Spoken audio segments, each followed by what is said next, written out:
Alright, so Skyward Sword HD, how did it turn out? Overall, I'd say it's a pretty decent remaster, but let's dig into the game a little bit more, shall we? So Skyward Sword is usually considered one of the weaker 3D Zelda games.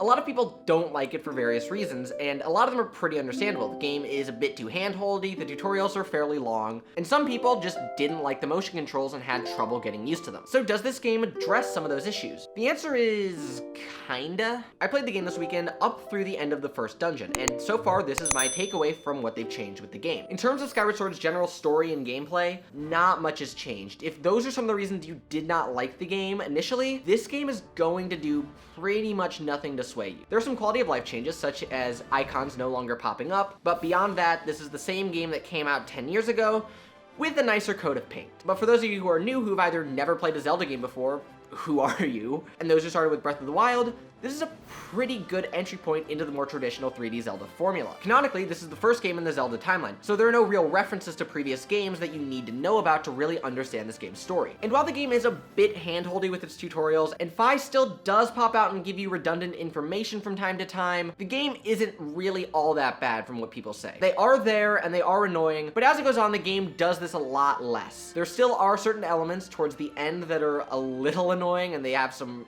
really questionable endgame content that I'm presuming has not changed one bit. But beyond that, I think everything else is pretty enjoyable. Some of the ways they use the sword controls for puzzles are actually pretty creative and something we haven't really seen in any Zelda games since they've all reverted to more traditional control schemes. And on the topic of control schemes, let's talk about that a little bit, shall we? So one of the things that we were told about when this game came out was that they created new controls so that the game could be played either undocked or with the Switch Lite. So we have to answer two questions. Do we have access to those when you're not playing in those specific configurations? The answer to that question is yes. And two, how do they work in terms of changing the way you play Skyward Sword, and are they intuitive to use? So I initially started the game with the button controls on just to see what they were like. And my overall takeaway is that they are fairly serviceable. There are just a few things about them that I don't particularly like. A lot of this has to do with stuff like the spin attack and the finisher. A lot of those were mapped to really strange maneuvers on the right analog stick, and I just couldn't quite get behind using those. The other thing that I found annoying is that because that stick is being used for the sword in this mode, rotating the camera requires you to hold down a button in order to do it, which is really bizarre, and for those of you who have grown up playing video games, it's going to be extremely counterintuitive to what you're used to, and several times I found myself trying to move the camera, only to end up swinging my sword. That being said, everything else that they've remapped seems pretty okay. Controlling the Loftwing with the left control stick is actually pretty decent, and I found myself able to do the race with those controls fairly easily. Now, personally, I was not the biggest fan of them though. The way I saw it is that I am going to play Skyward Sword the way it was meant to, with the motion controls. So how are those? So that's kind of another problem that I had a little bit of issues with. So the motion controls in Skyward Sword always had a reputation of being a little finicky, and that seems to carry over a bit into the Switch version. I found that certain maneuvers are really hard to do with the Joy-Cons. The one that I found the most trouble with was stabbing. For some reason, I could not get the sword to stab. And that led to several deaths to the same enemy. Yeah, it could have been a lot better. The other thing that I found a little bit of issue with was controlling stuff like the beetle. I found that it was really hard to rotate the Joy-Con to your required configuration. It seemed like I was rotating it to a lot of really weird positions, and I was having a lot of trouble getting it to do exactly what I wanted it to do. Now, the game does allow you to recalibrate your gyroscopes, which is absolutely necessary in this game. You would not be able to play this game at all without it. But I found that I was using it a lot more than you probably should.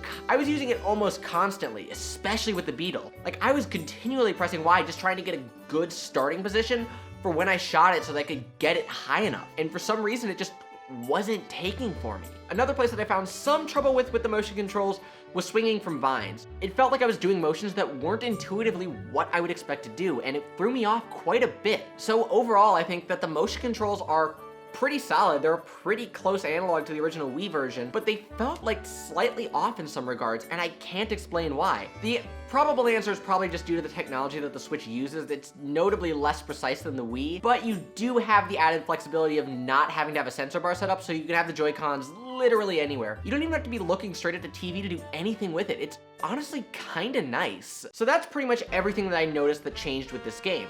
So now we have to answer the question, is this game worth the $60 price tag that it carries? The answer is, I'm not quite sure. If you've never played Skyward Sword before, I would say it's probably a yes. You're gonna get a pretty decent amount of content from this game. Skyward Sword is a pretty long game, especially for a Zelda game, even if some of that content towards the end is not the best. However, for those of you who've played the game before, you probably could skip out on this one because it honestly doesn't add anything super substantive, and like the only things that have changed are some quality of life stuff and the graphics. All right, that was a pretty quick one. I hope you guys enjoyed this video.